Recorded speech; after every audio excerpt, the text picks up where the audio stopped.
Most trips don't fall apart because of bad luck. They fall apart because of decisions made weeks before anyone steps into an airport. The problem is that those decisions feel harmless at the time. You click a flight because it's cheap. You book a hotel because the photos look nice. You tell yourself you'll figure the rest out later. And by the time you realize something's wrong, you're already committed, stressed, and quietly annoyed that the vacation you planned feels like work. Travel is front-loaded. The biggest wins and the biggest failures happen before departure day. That's why so many travelers are shocked when a trip goes sideways early. They assume the issue happened on the road, when in reality, it was locked in the moment they made a few casual choices without thinking through the consequences. Today we're breaking down the 10 travel decisions that can ruin a trip before it even starts. These aren't dramatic disasters. These are subtle, common choices that quietly stack the deck against you. If you've ever arrived at a destination already tired, irritated, or regretting your choices, there's a good chance one of these decisions is why. Welcome to Passport Pointers, where we turn travel chaos into common sense, airline nonsense into strategy, and planning mistakes into smarter decisions. No fluff, no brochures, and no outdated advice. Just honest travel tips that actually work. Decision number 1, choosing dates based only on convenience instead of reality. One of the most damaging decisions travelers make is picking dates without considering how those dates actually behave in the real world.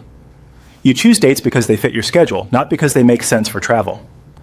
You don't look at seasonality, crowd levels, weather patterns, or local events. You assume travel days are interchangeable. They're not. Certain dates amplify everything bad about travel. Airports are more crowded, flights are more expensive, delays are more common. Hotels are less flexible. Even experienced travelers underestimate how much timing affects stress. A trip booked during peak congestion doesn't just cost more, it feels worse. Lines are longer. Patience is thinner. Services are stretched. Smart travelers choose dates strategically. They look at shoulder seasons. They avoid peak transition days when possible. They understand that a trip that's slightly less convenient on the calendar can be dramatically better in reality. Date selection isn't just about availability, it's about environment. Decision number 2, booking the cheapest flight without reading the fine print. A cheap flight feels like a win until it isn't. Travelers often lock in the lowest fare without fully understanding what they've agreed to. Restrictive tickets, limited seat selection, inflexible change policies, and added fees are all baked into many bargain fares. The damage happens later, when plans shift, when seats are uncomfortable, when you realize bags aren't included, when changing anything costs more than the original ticket. What looked like savings becomes stress, and stress on travel day spreads quickly. Smart travelers don't just look at price, they look at terms. They understand what's included, what's restricted, and what flexibility they're giving up. The cheapest option is rarely the safest option. Travel decisions should minimize risk, not maximize regret. Decision number 3, underestimating how long recovery takes now. Many travelers plan trips the way they always have, assuming they'll bounce back quickly from long travel days, early flights, and late arrivals. The reality is that recovery changes over time. Jet lag hits harder, sleep disruption lasts longer, physical fatigue lingers. A trip that starts with a red eye or an overnight arrival often begins in a deficit. You spend the first day tired, foggy, and irritable. That fatigue affects everything: mood, decision-making, and enjoyment. Planning travel without accounting for recovery time is a quiet way to sabotage the experience. Smart planning includes buffer days, realistic arrival times, and gentle starts. You don't need to schedule everything immediately. You need to arrive functional. Recovery is part of the trip, not an inconvenience to ignore. Decision number 4, choosing accommodations based on photos instead of logistics. Hotel photos are designed to sell atmosphere, not practicality. Travelers often choose accommodations because they look charming, luxurious, or unique without considering location, access, or daily logistics.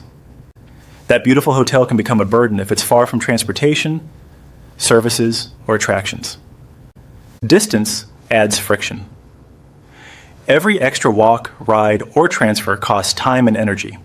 Travelers underestimate how much location affects daily stress. A cheaper or prettier place that's poorly located can make every day harder. Smart travelers evaluate hotels based on function first: proximity to transportation, ease of access, noise levels, elevators, layout.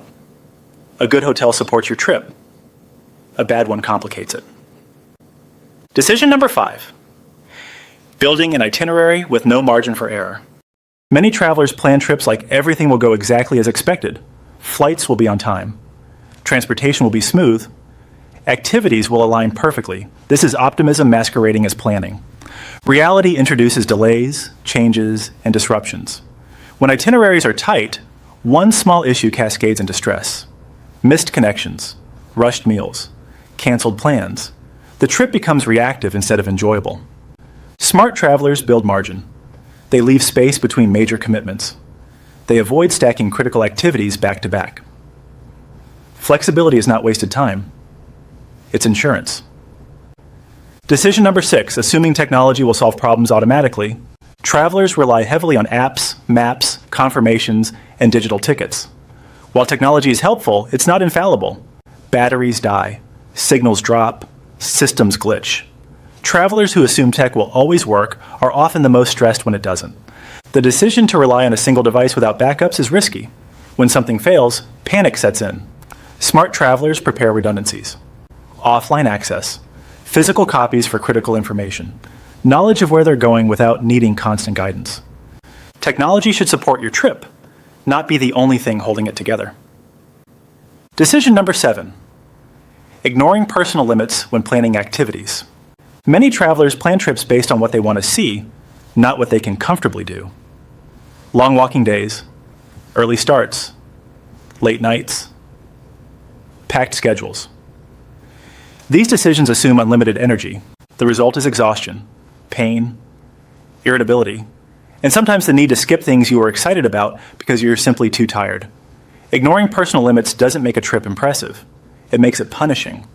Smart travelers plan around reality. They choose fewer activities and enjoy them more. They respect their body's limits. Comfort enables enjoyment. Ignoring limits kills it. Decision number 8, delaying important decisions until travel day. Some travelers leave key decisions open, assuming they'll sort them out later. Transportation plans, seating choices, check-in details, documentation. This creates unnecessary pressure on travel day when stress is already high. Decisions made under pressure are rarely good ones. Prices are higher, options are limited, mistakes happen. Planning earlier gives you control.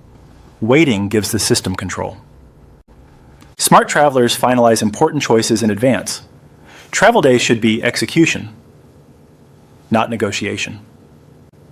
Decision number 9, assuming experience protects you from problems. Experienced travelers often believe they can handle anything. This confidence can become a liability. It leads to underpreparation, skip checks, assumptions that things will work out. Experience should increase awareness, not reduce it. Problems still happen. Systems still fail. The difference is how prepared you are to respond. Overconfidence leads to preventable stress. Smart travelers respect uncertainty. They plan for disruptions instead of dismissing them. Decision number 10, starting a trip already mentally exhausted. The final decision that ruins trips before they start is emotional overload. Overworking before departure. Poor sleep. Last-minute chaos. Travelers begin trips already drained.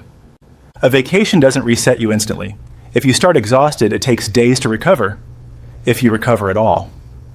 Smart travelers protect their energy before departure. They rest. They simplify.